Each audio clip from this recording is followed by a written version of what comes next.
Welcome back. We are joined today by Jiang who is very renowned for making accurate predictions. Some of them have been the re-election of Trump, Vance as his pick for vice president, and very relevant for today, also predicting that the US would go to war with Iran. Now, the war with Iran, I thought, was a very interesting prediction of yours because on so many levels, it doesn't make a lot of sense that the US would do this because it seems to be such a huge mess. It's very difficult to defeat the Iranians militarily, and there's no good way for them to, declare victory and go home. So I thought a good place to start would be, ask you why. How did you see, or why did you correctly predict that the United States would attack Iran? Right. So I believe that the best evidence that the United States would eventually attack Iran is that in January 2020, Trump ordered the assassination of Qasem Soleimani, who was the Iranian envoy to the Middle East. He was basically the Iranian ambassador to the proxies, right? Hezbollah, the Shia militias in Iraq, the Houthis. So killing an ambassador is basically a declaration of war. So I felt that if Trump had won re-election in 2020, then he would most certainly uh, went to war against Iran. And I didn't know why he wanted to go to war against Iran. I had many hypotheses, but I was fairly certain that if he had won re-election, then he would have declared war against Iran. Yeah, and how do you see this war now developing though? Because there's if you would assess it, one of the things that makes it complicated is that it's so many actors involved with their different interests. Of course, at the heart of it, one can say it's a U.S. Iranian war, which is often referred to. But of course, Israel is a key participant. The Iranians have several close regional allies, and of course, you have the great powers of Russia and China. So, how do you see this war playing out? Right. So I think in the first month of this war, the United States was focused on decapitation, basically trying to kill as much of the Iranian leadership as possible, hoping that that would force political settlement, where the Iranians would surrender and the Americans can basically enforce regime change. The Iranians have proven to be much more resilient, much more creative, much more resourceful than the Americans gave them credit for.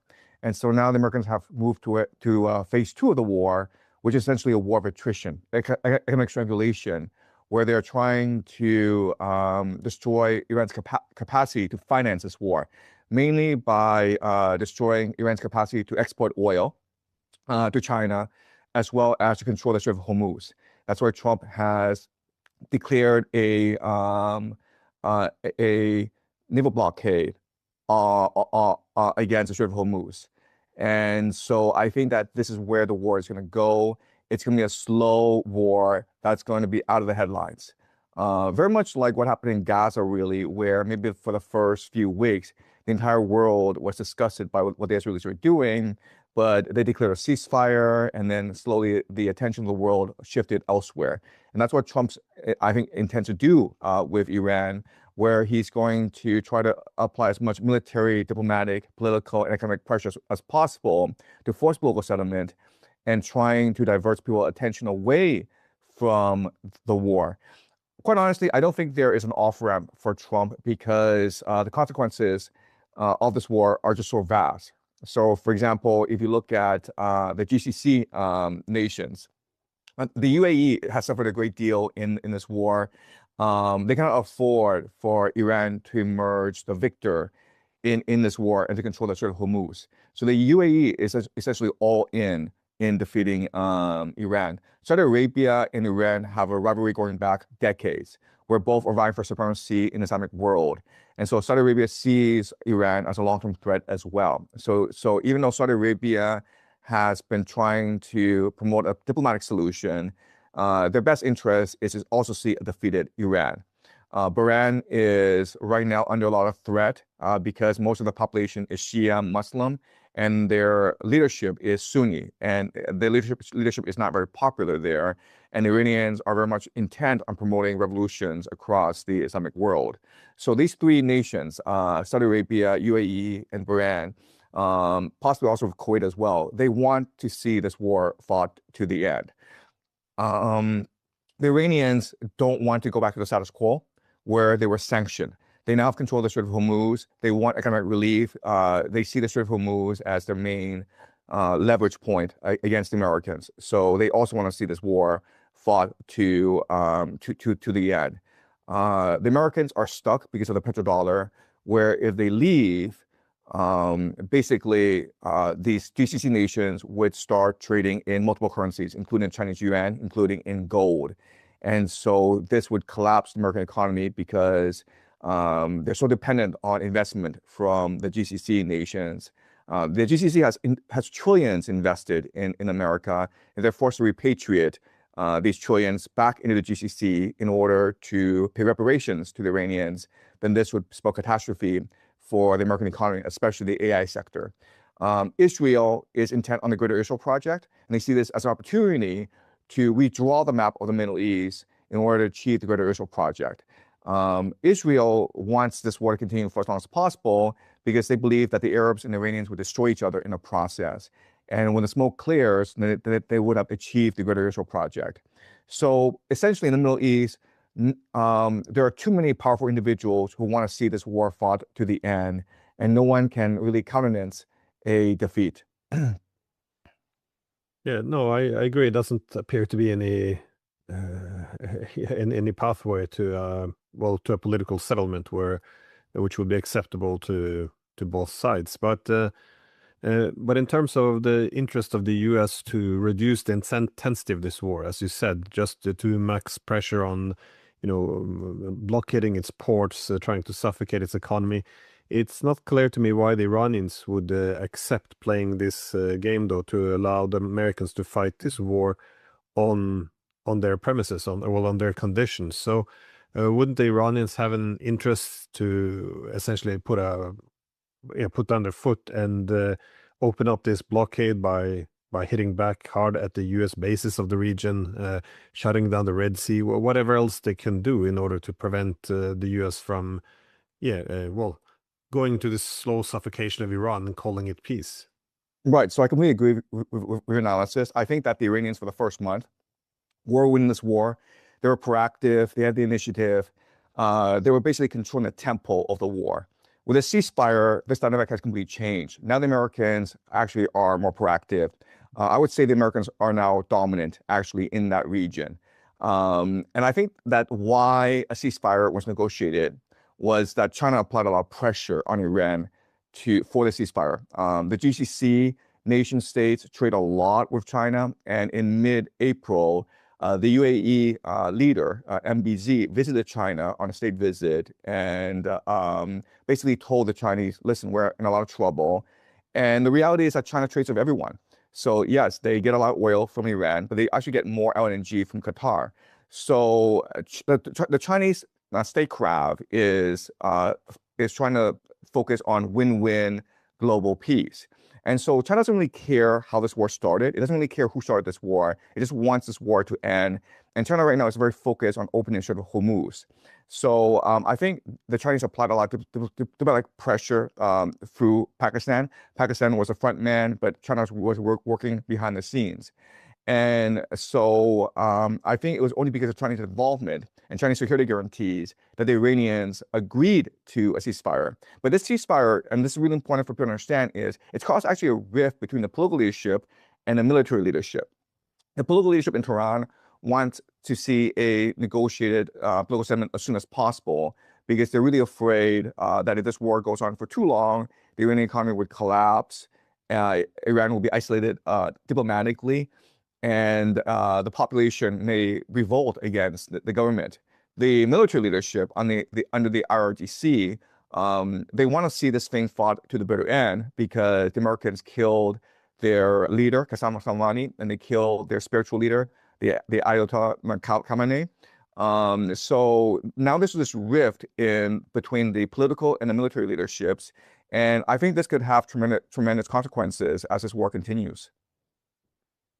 Well, how do you see a likely pathway here to a world war? Or I talk to people who argue that we might already be in this world war, given all the great powers being involved in this kind of military hostilities. But well, for example, for the United States, it's not able to put an effective blockade on the Iranian ports, given that it's too far from the coastline, too wide the region has to cover with too few assets, not enough supply and support. But for example, at some point, the Americans would get the idea, given that most of the Iranian energy tankers, they're heading towards China, why not just cut them all off at the Strait of Malacca or one of these choke points, which the U.S. has well traditionally looked at to destroy the Chinese economy.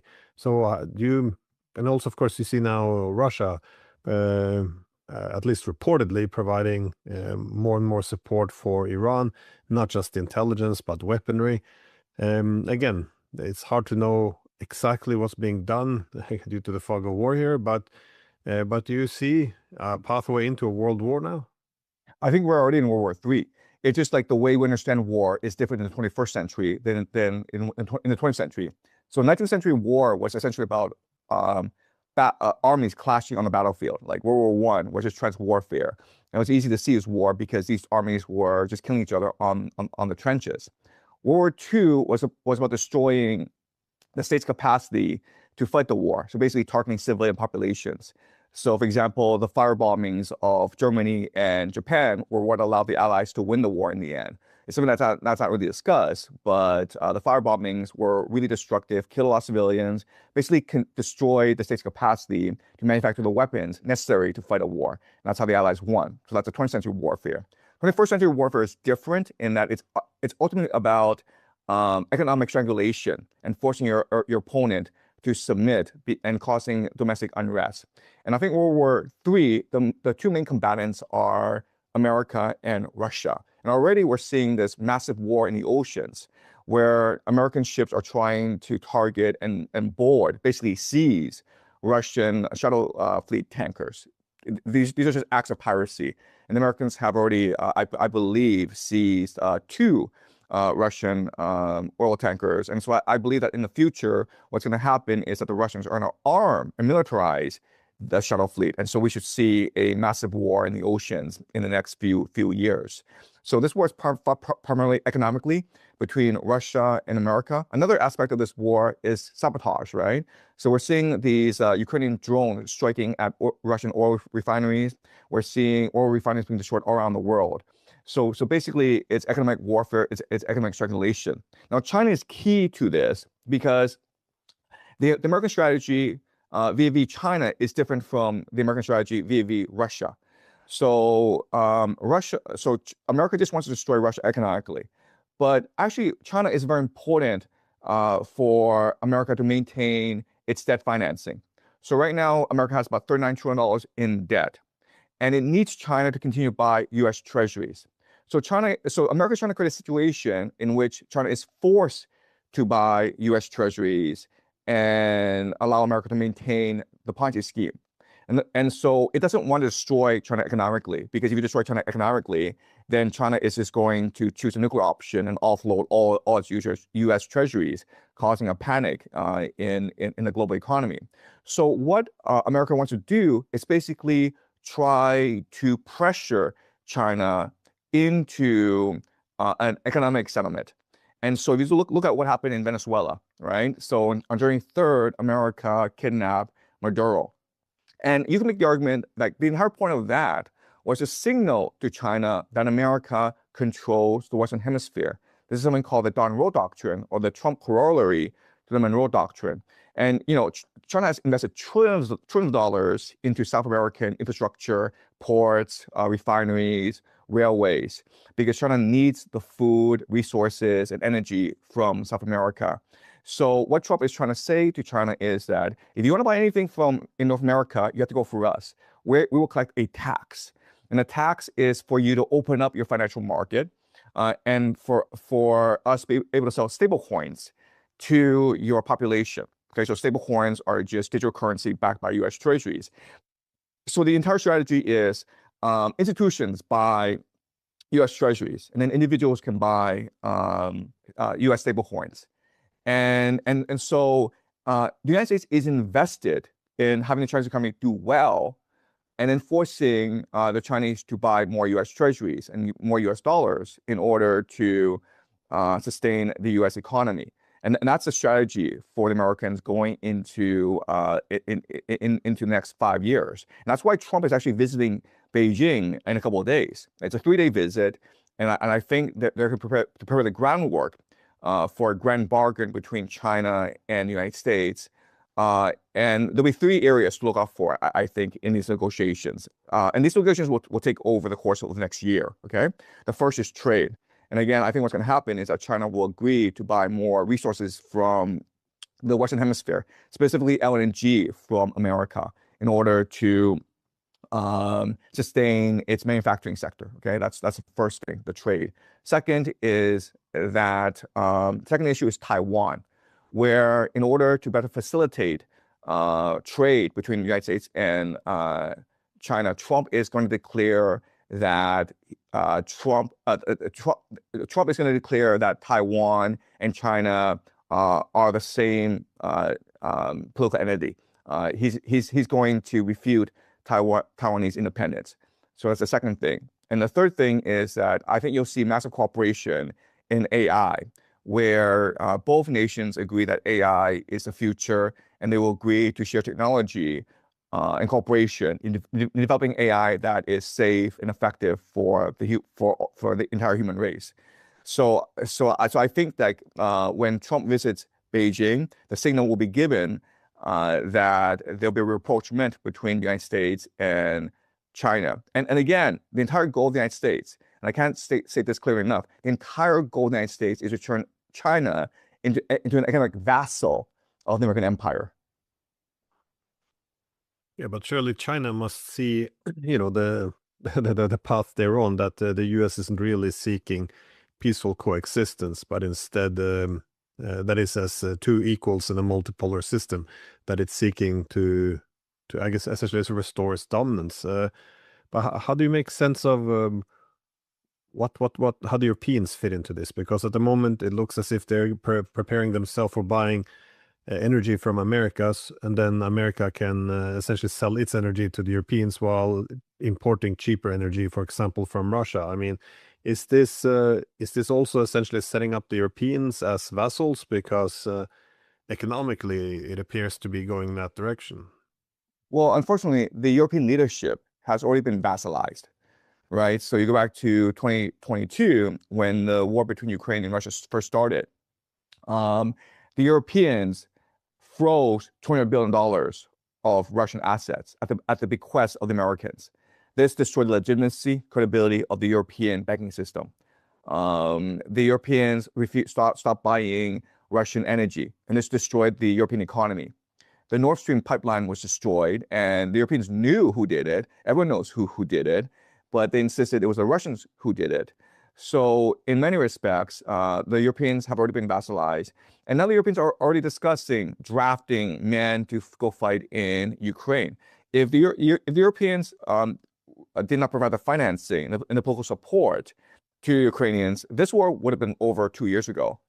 So unfortunately, the European leadership has already been vassalized. And this is going to create a lot of discontent within the European population. We're already seeing that with the rise of the AfD in Germany. Yeah, no, it's I think the public is slowly awakening that their leaders are not serving them anymore. You made some other predictions, though. You argued that the U.S. would likely send in ground troops against Iran. I've heard this from many others as well, but it also is one of those things that appear to defy logic, because Iran seems to be built up like a fortress with its mountainous regions. It's blocked by international waterways, and yeah, of course, a very powerful, a large population. Well, powerful in terms of having good high industrial capacity, producing cheap weaponry which can, be decentralized and not easy to be reduced. Also, yeah, so I'm wondering how do you see the logic of ground troops here? Right. So the reason why I use ground troops is that it's not sustainable to use airframes in a war of attrition. They cost too much, they're too easy to shoot down, and eventually you will have wear and tear. Okay, we're already seeing that where there's now friendly fire, there are a lot of accidents, and a lot of American planes are being shot down. These are $90 million planes, $100 million planes. You can't afford to fight a war of attrition in the air for too long. So what you do is you send in ground troops because you're cheaper and they're more cost effective. And what you do, you have two goals. The first goal is to secure the Iranian coastline. So what you're trying to do is you're trying to deny Iran's capacity to collect tolls and to exert control over the Strait of Hormuz. And so you use ground troops in order to basically hunt down Iranian artillery, Iranian underground missile bases. And the second reason why you use ground troops is you want to set up forward operating bases within ethnic enclaves in Iran, primarily the southwest, the southeast of Iran by the Pakistani border. These are the Balochs, and then the northwest of Iran, and this is where the Kurds are based. What you're trying to do is you're trying to stir up ethnic tensions in Iran and force the IRGC to confront these ethnic groups on the ground, and so they'll be exposed to air power, and so you're forced to use ground troops if you want to continue this war. It's not sustainable otherwise. And well, it seems one of the reasons why the Iranians can absorb a lot of pain is because they reasonably see this as an existential threat. It's a bit like the reason why the Russians and Ukrainians are willing to, accept so many sacrifices because they both consider this, again, for good reasons, to be an existential threat. But for the United States, you would think that they have more limited appetite for casualties. So how do you see the U.S. Essentially being in a position to push this to continue this war, and because the ground troops would mean a lot of pain. Right. So, what people don't appreciate is that the United States is in a lot of financial trouble. So right now, the United States has $39 trillion in debt. And so they're forced to spend $1 to $2 trillion in financing this debt, paying interest to this debt. And there are no good options here. If you default, what happens is that you cause private banks that are financing the US government right now, the Federal Reserve basically, to collapse, in which case, all these savings that these Americans have put into the banks are wiped out. So default is not an option. So your only option is war. And the idea of war is to force other parties to pay and absorb the US debt, right? So when you go into Iran, what you're trying to do is you're trying to cause economic strangulation throughout the world. The Europeans are very dependent on Middle East oil. If the Europeans cannot pay for Middle East oil, they're now forced to pay more for American oil, right? So American LNG costs 50 times more than Russian energy. And so what America wants to do is force the entire world to buy U.S. energy and resources from the Western Hemisphere, and the U.S. will finance this, meaning that the United States will lend the world the money to buy U.S. weapons and U.S. Resources. This is very similar to the early 20th century, when because Europe was in World War II and World War I, America was able to sell its resources all around the world and make a lot of money for itself. And so what America is trying to do is it's trying to force the world to absorb the $39 trillion in debt. And you're right in that the Iranians are fighting very hard because it's their home and they don't want to lose their families. But the Americans are also forced to fight very hard as well, because the alternative is economic collapse, civil war, and possibly the collapse of the American state. Yeah, well, it's you argue that we're already in World War III, but it's fought differently than the first two world wars. However, one of the big risks here is that the current conflicts now between the great powers can continue along the existing trajectory. I mean, the delusion of escalation control. That's something that, yeah, worries me a lot. That is, the Europeans think, for example, they can continue to attack Russian cities, and the Russians won't retaliate. They can, take block Russian ships. They won't do anything.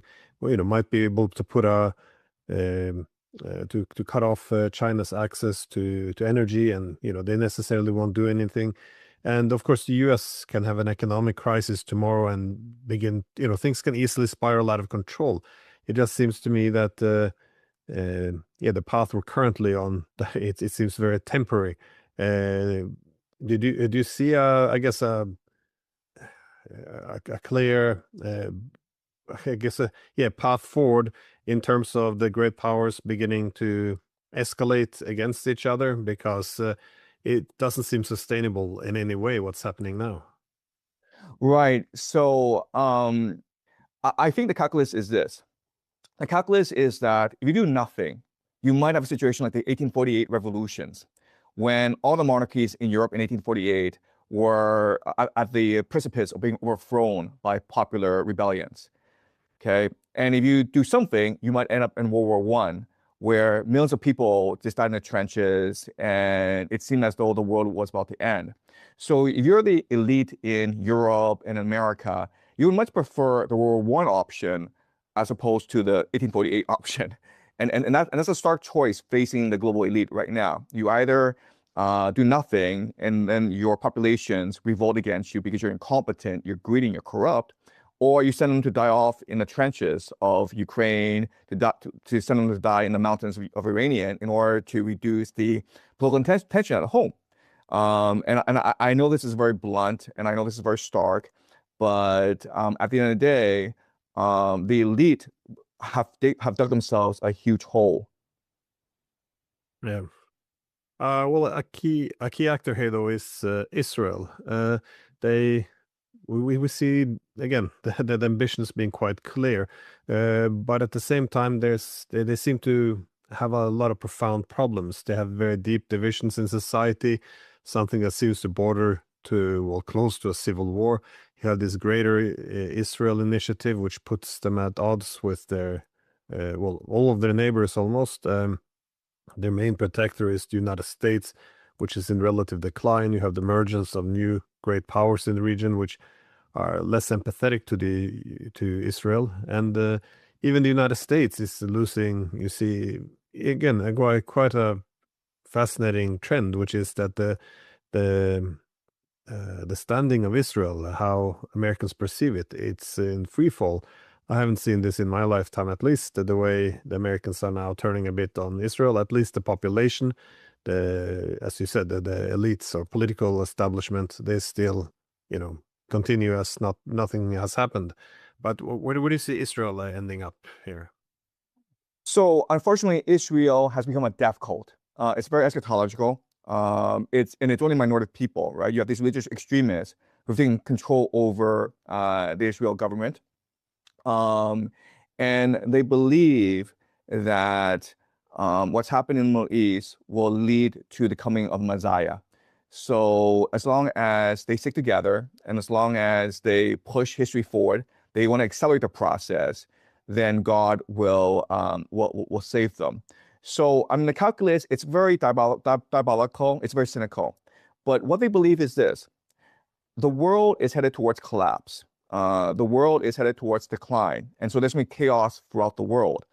And if Israel is able to accelerate this chaos, push this chaos forward, then what's going to happen is that, first of all, Israel is going to be better positioned than everyone else to take advantage of this chaos because Israel has the initiative. But also, it's going to force all Jews around the world to unite behind the idea of Israel, because the world will rightfully see Israel as a chaos agent. But that's good for Israel, because if the Jewish people are united, if all the nation of Israel is united behind a common cause, then God will stand behind Israel and defeat the entire world.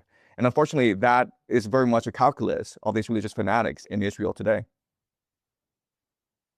Yeah, actually I wanted to ask. I forgot. I wanted to ask another question about Europe as well, because one of the things that looks very concerning at the moment is the possibility of a direct Russia-Europe war, which would be, I guess, a significant component of a world war, simply because the Europeans, I think they bet everything on this war, that is to use the Ukrainians to defeat Russia. But now they kind of yeah, this incrementalism, they got pulled in deeper and deeper. And now the situation they're in is now that Ukraine is faltering, they have to escalate, essentially, have to get more involved, send more long-range missiles. They have to do more, intercept Russian ships, talking about putting a naval blockade on the Russians, all of these things to compensate for things going, well, poorly on the battlefield. And this is happening at the same time that the Americans are signaling that, this is for you to fight. So again, if you want to fight the Russians, you fight with Ukrainians and Europeans. If you want to fight the Iranians, use the Arabs. If you want to fight the Chinese, use some of the frontline states in East Asia. But so you have the Europeans escalating, the Americans seemingly walking away and not being prepared to defend the Europeans. And while this is all happening, the Russians, the main pressure they're under is they have to restore their deterrence, because they let the Europeans and, well, NATO overall just walk all over them and give in every time. So if I would make a prediction, it looks as if the Russians are preparing to strike back, to retaliate, a bit like the Iranians, restore their deterrence. And the Americans very likely will then leave this to the Europeans. But the Europeans do not have that much fighting power, it seems. So where do you see this going? Right. So you look at the National Defense Strategy of the United States, which was published in January of this year. It lays out a vision for the world. And right now, the Americans are actually implementing this vision. The vision is this: America retreats into Fortress North America, Greater North America, right? And that's why Trump has been aggressive towards Canada, Greenland, Mexico, Colombia, Honduras, Nicaragua, Cuba, right? Because it's all part of Greater North America. And then what's going to happen is that the American economy is going to focus more on manufacturing and resource extraction, okay? So the Pentagon has reached out to Ford and General Motors in Detroit and said that they would like these companies to manufacture more munitions and drones. And these companies are perfectly happy to do that because it's more profitable to make weapons than it is to make cars. Okay, so that's a vision for Greater North America. And in order to create markets for American weapons, what you do is you create divide and rule throughout the world, right? So imagine a situation where Russia is funding Europe in Europe, Japan is funding China in East Asia, Iran is fighting the GCC in Israel in the Middle East. Well, now the entire world now depends on American resources and American weapons in order to sustain these wars. And this would be of tremendous benefit to America. So America right now is trying to create the conditions where the world is in complete chaos, and America can just sit back in North America and profit, right? And that's why I think that when Trump goes to China in 2 days, it's going to be extremely conciliatory, where he makes a lot of generous offers to China, and China reciprocates. And so it seems as though there's now peace between China and the United States. But then what happens is that Trump goes immediately to Japan and encourages Japan to militarize against the Chinese threat, right? So what's happened is that before, the conflict was between the United States and Russia in Europe, and then the United States basically subcontract this conflict to the Europeans, right? And now before, the conflict was between China and the United States and East Asia. What the Americans are going to do is subcontract this conflict to the Japanese and the South Koreans against China. So it's all part of this, diabolical, cynical strategy of the Americans to maintain their empire. But a lot of this is premised on the ability to keep the wars, essentially on the slow burner, not to get too intense. And I think that's one of the, again, it goes back to this delusion I mentioned about the escalation control, because the war with Russia, I guess the benefit is that the NATO countries, to a large extent, allow them to manage the pace of this. That is, this slow, grinding war. And I think often the assumption in Europe is, if the Europeans would enter this war directly, it's, well, first they send a few soldiers to the rear, somewhere along, western parts of Ukraine to do other tasks, which would free up Ukrainians to go die on the front. But if this is not enough, they could always have some special forces somewhere close to the front, managing weapons more. And then, they could have a little bit on the front line just to tip the balance, just to make sure the front lines begin to freeze and do not move significantly. But the thing is, I can't imagine the way the Russians have been fighting the Ukrainians, that they would treat the Europeans the same way. The idea that, in Europe, they would simply be able to restrict the war to Ukrainian and Russian territory. It just seems as if this would escalate in a huge way very, very quickly. I completely agree with you. I completely agree with you. Like this plan of the Americans is cynical, and it's also going to end up being counter-effective. It's going to destroy their allies, and it may turn the entire world against America.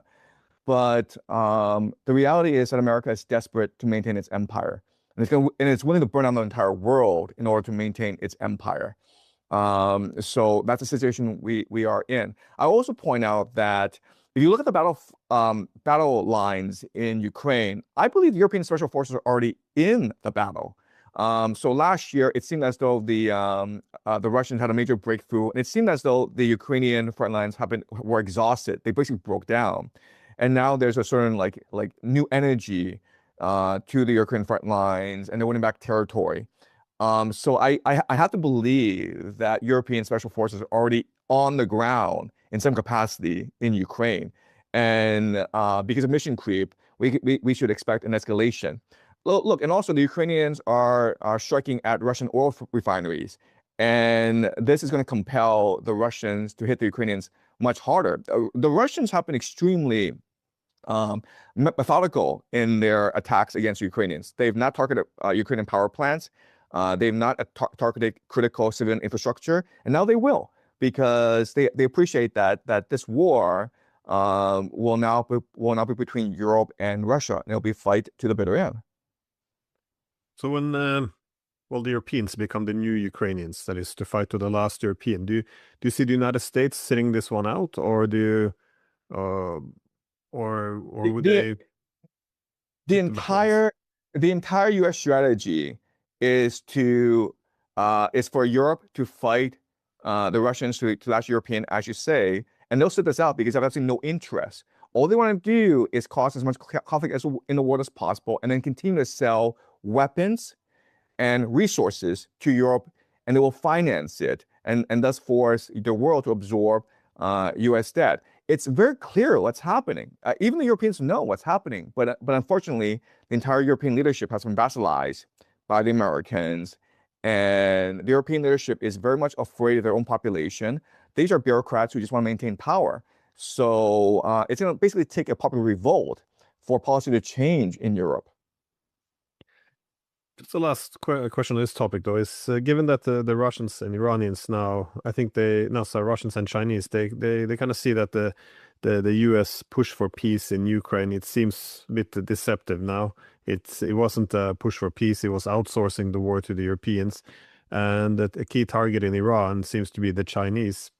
How do you think? To what extent do you think they will come in now and make sure that the Iranians are able to essentially push back against the Americans, that is to absorb the pain and strike back?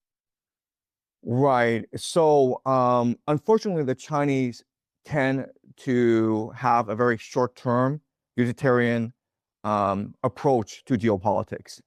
And so what we need to recognize is that the Chinese have strong economic relations with everyone in the Middle East, including Israel, including the GCC, including Iran. So they don't want to be put in a situation where they side with Iran and then they are forced into conflict with the GCC. The Chinese don't do things like that.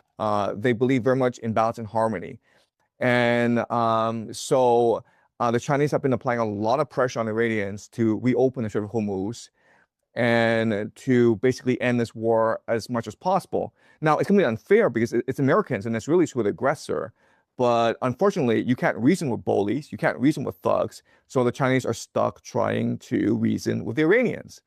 And so the Chinese basically want this war to end as soon as possible and for global trade to resume as peacefully as possible.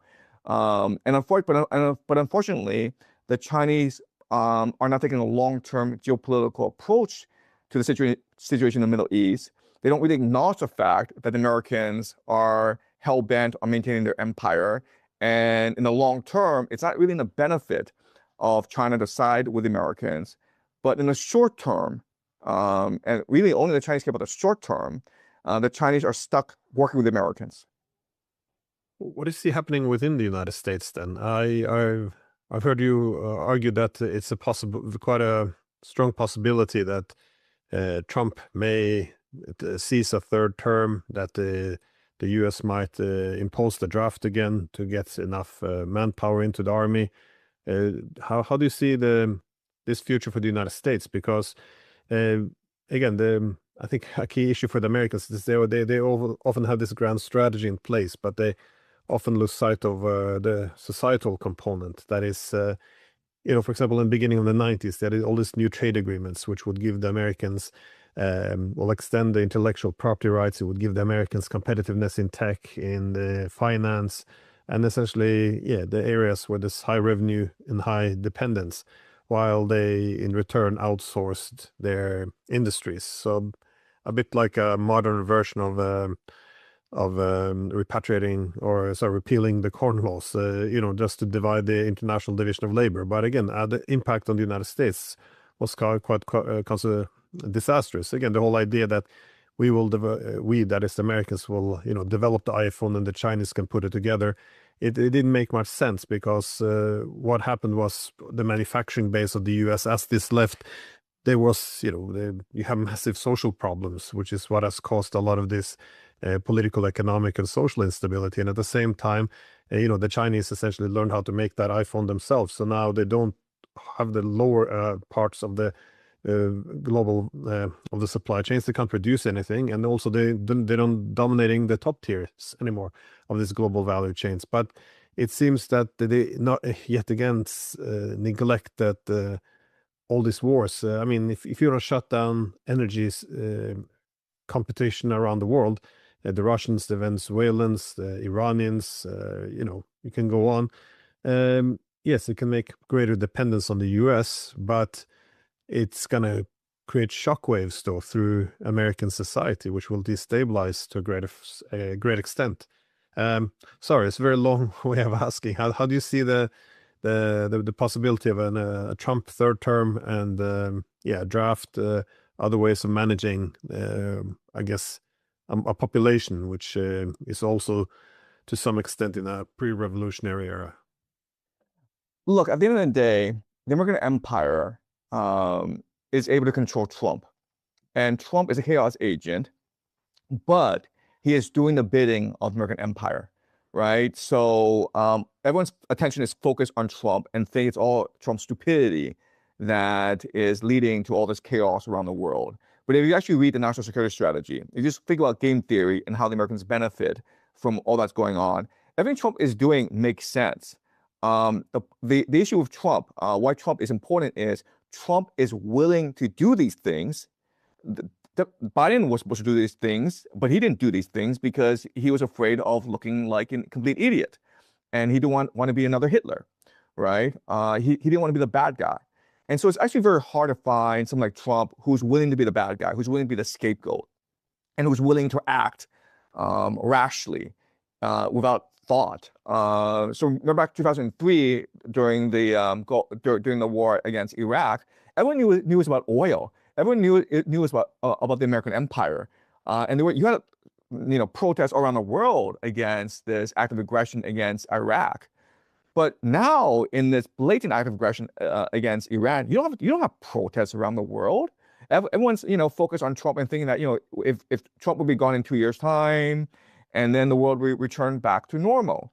So Trump is extremely useful for the purposes of American empire. That's why I think that he'll stick around, because the American empire needs certain things to happen, including national draft.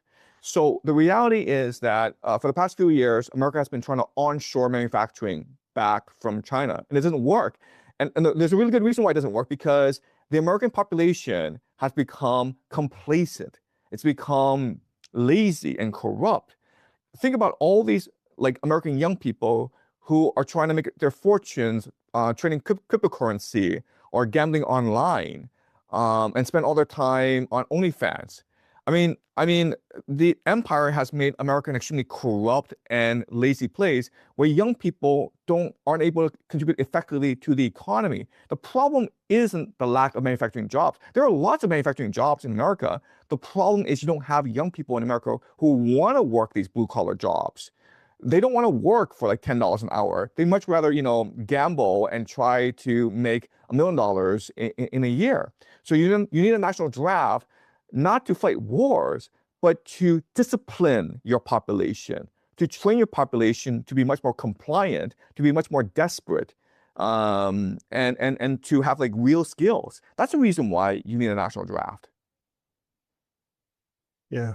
Well, it's a bit benefit of democracy, I guess. That is, you can reduce violent opposition if people think they can change things at the ballot box. That is, they always assume in the United States that, well, once the opposition comes into power, because they're always speaking of peace, then, then things will go back to normal. But you had this since Clinton, with all this interventionisms, and then Bush would come, George Bush. People forget this now, but during the debates, he was criticizing nation building. We don't do nation building, we're America. And then, of course, he had Afghanistan, Iraq, he took it to the extreme. Then you have Obama, he was going to introduce change. And again, more of the same. This was no difference. And Trump, he was peace president. Biden was going to let the grown-ups take over again, and he provoked a war with Russia. I mean, you can't really make this up. Whoever comes after Trump, there won't be any difference, I think, though. That's right. And people forget this, but Clinton in 1992, when he's running for the presidency, he was a Bernie Sanders Democrat. He was populist. He was anti-free trade. He was anti-NAFTA. And then when he came to power, he became a neoliberal. He was more conservative, more pro-business than even the Republicans. So it doesn't really matter who you elect. The empire is still going to be in charge. Yeah, it's a good point. But how does this all end then? Because the U.S. empire, it can't really go on if it loses in Iran. And I don't, as you said as well, there's no good pathway to a victory in Iran. Not that the American military is all powerful, and it's powerful, and it's not as if the Trump has too many restraints on himself. He can, knock out nuclear reactors if he wants. Doesn't seem to be any limits. But again, the Iranians' ability to fight, it doesn't really require them to have an army that is as powerful as the Americans. They have the cheap missiles, cheap drones. They have the favorable geography. So what are we? How do you see this thing playing out? I think for the next year, it will seem as though the Americans are winning. Trump's going to go to China, and eventually China and the United States will come to an agreement that's going to look very good for America, and Chinese are going to agree to buy up more U.S. debt. And this war in Iran, even though in the long term America's going to lose this war, in a short term, the Americans are going to be able to inflict tremendous damage on the Iranians, especially economically. So in the short term, it will look as though the American empire is winning. But in the mid to long term, we know exactly what happens in these situations, which is the empire breaks out into civil war. Just look at any history. Empires in decline have many characteristics: corruption, decadence, low fertility rates, mass immigration. And then two very common symptoms of an empire decline are one, wars overseas, and two, civil wars, right? So if Trump seeks a third term, and I have very good reason to believe that he will seek a third term, he will get a third term, this is going to ignite a civil war in America between two major factions. You have the Wall Street financiers who have been in control of America since the Clinton years, basically. And then you have the tech oligarchs, people like Larry Ellison, Sam Altman, Peter Thiel, who are trying to displace the financiers and control Washington, D.C. in order to create an AI surveillance state that would benefit them. And Trump is very much their agent, their champion in this cause. And so how civil war would start is that these two different factions would finance different opposition groups, and these opposition groups would have militias on the ground, creating as much civil chaos as possible. And so if Trump were to get a third term, you can expect that there will be a lot of violence, political violence throughout America in his third term. Yeah, one of the reasons I was well initially optimistic when Trump was running was, well, first of all, he was talking about ending wars, but again, what he says doesn't necessarily mean that much. But the overall issue I thought, which was genuine, was the idea that he, well, genuinely believed that in order to save the American Republic, they would have to start to wind down the American Empire. That is, the American Empire had exhausted itself. It's exhausted its resources, it's being balanced internationally. If you're going to double down on empire now, it would kill possibly the republic. And I thought that genuinely I thought this was good for the world in order to scale back the empire, save the American Republic as an important, pole of power in a multipolar world. I thought all of this made sense, but he seems to go all in now on restoring the empire. But how do you see then this imperial decline? Because it's not the first time in history we had imperial decline. You talked about mass immigration. You talked about the economic inequality, the social disruption, the political system beginning to fail, and it is concerning to see the American institutions no longer working as they were supposed to. So, what is it that you see in the American imperial decline? Right. So the main characteristic of American imperial decline is hubris, right? Where Washington, D.C. has become a bubble, and it's impossible to reason with anyone in this bubble. They are, it is very much an insular, incestuous community of people who think alike. So remember back in Trump's first term, and I think in Trump's first term, he was very much MAGA. He very much wanted to end these wars overseas. He was very naive, and he wanted to build a wall in Mexico to stop immigration. He actually wanted to fulfill his campaign promises, which is rare in American politics. And in his first term, what happened? What happened was the entire American media started to attack him. His own cabinet leaked unflattering information about Trump. American generals refused to follow Trump's orders. Trump ordered a withdrawal from Syria. They ignored him.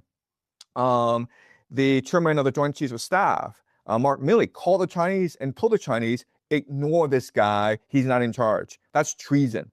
There was the Russiagate hoax, where they insisted that this guy was was an agent of Putin. And they had this huge investigation. A former FBI director, Robert Mueller, was forced to exonerate Trump. So the first term, it was all of Washington, D.C. was trying to destroy Trump. And in Trump's mind, that 2020 election was stolen from him. And even today, he insists that it was stolen from him. January 6th seemed as a deep state conspiracy to impeach him, to make sure he can never run for president again. So that's what happens in Washington, D.C. If you try to defy the empire, they will find every way to destroy you. Once Trump left office, they raided his house at Mar-a-Lago because apparently he had some confidential files. Everything in Washington, D.C. is confidential. Everyone in Washington, D.C. has confidential files at home. Why did they target him? They conducted lawfare against him. They tried to bankrupt him. They tried everything they could to destroy him. So that's what happens when you try to defy the consensus in Washington, D.C. Well, again, I think it's important to again draw distinction between the U.S. Republic and Empire, because if you think that the Republic itself is falling apart, you would expect to see massive, lack of social cohesion. You would see cultural and moral collapse, growing economic inequality. I don't know how, and we see a lot of these things. Are there other variables you're looking at when you assessing the health of of the patient, that is the American Republic during these efforts to restore the empire? Look, I think that the American Republic is one of the most resilient systems in the world. They have 50 states, and all 50 states are different. And so go back to COVID, right? So you go in Canada or Europe, well, you have to take the vaccines because the bureaucracy can enforce its will on you. But in America, if you didn't like the bureaucracy, you move to another state. And you could avoid the vaccines. So that's a great thing about America. And that's what makes America so resilient. So I understand the American empire is in decline and it's going to collapse eventually. But I would not bet against the American Republic. There are certain areas in America that continue to be very dynamic. For example, Texas and Florida.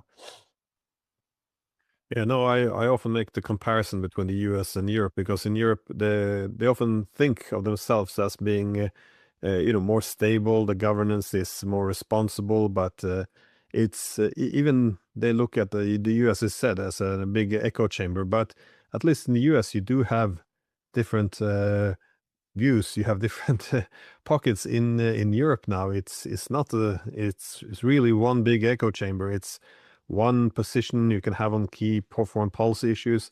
Everything is framed in normative language, where essentially, if you don't agree with your government, it's because, well, you have bad intentions. You are, treasonous. I mean, at least in the United States, they do have conversations. In Europe, it's dying off very quickly. But yeah, my last question was, how do you see, typically from watching, civilizational decline and all, how do you see the U.S. empire going here and the wider political West? Do you expect a continuing gradual decline as we've seen over the past years, or just a quick collapse? Yes, I think there are three major symptoms of an empire in decline. They are bureaucratization.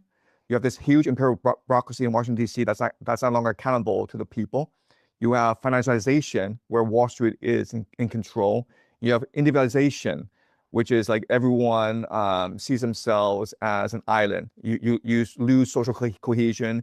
You lose the capacity to stand together. But at the same time, I see in America a growing movement of people who want to restore the American Republic. And these people are what we call Christian nationalists. And Tucker Carlson definitely falls into a camp who believes that America is a republic and it should be a Christian republic. And I think that that really is a solution to imperial decline, where if America were to embrace Christianity, then I think that would save the republic. Yeah, no, well, this wider idea that religion helps to keep, a state or a civilization together. It's and also to keep its yeah, morality and vigor. This is ideas of Tocqueville, though. He argued that the American liberalism, the focus on individualism, what made U.S. liberalism sustainable in terms of not just succumbing to, well, complete hedonism, a little bit like the direction it's taken over the last few decades, was because the spirit of religion would always balance the spirit of liberty. That you would have this balance, the liberty wouldn't again begin to degrade itself into this horrible hedonism. But he also warned, though, that over time the liberal ideals, individual focus, would begin to seek to liberate themselves from any restraint, which includes religion. So it just seems very difficult for the Christianity essentially to restore some common identity in America today, though, in order to, I guess, revive the idea of a collective consciousness, a common cause, something along these lines. Right. I completely agree with the sentiment. America was founded on two pillars. The first pillar, of course, is Enlightenment, secularism. And the second pillar was Puritanism, like Protestantism. And so I completely agree with you in that, America has shifted too extreme into the Enlightenment. It's embraced secular, liberal democracy. And it needs to restore balance by returning to its Christian roots. But, I still think that America has so many advantages. It's still a very prosperous place where people are hardworking, where you still have a lot of freedom, where people still take the Constitution very seriously. And once they start to fully embrace their Christian heritage, then I think that a lot of the great advantages of America can be restored. Yeah. Well, no matter how, yeah, this new world war pans out, at least the world will look very